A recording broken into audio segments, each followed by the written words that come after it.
او واقع را تر یاد شوه، ډېر موده پس دا واقع را یاد شوه. عمران بن حطان الخارجي وایي دی ډېر زیات بدرنګ و، شکل ډېر زیات وران و، انتهایی بدرنګ و، تور دا توروالی دا د حسن کې کمی نه راولي.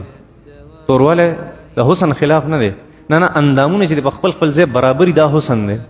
نو هغه تور مو یو نقصان او اندامونه هم ټول ګډوډ وو، داسې بدرنګ و.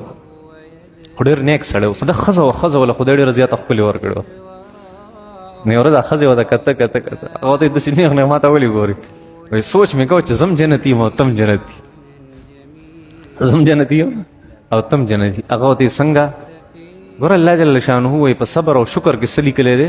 جنت لیکلی، خپله رضا یې پکې لیکي. ته ډېر زیات بدرنګ یې، زه ډېره زیاته ښکلې یم، ته چې ما ته ګوري شکر وباسې، تا ته ګورم صبر کوم، الله جل شانه په دې موږ له جنت الله په دې باندې موږ له جنت راکړي. نه انسان که هر څنګه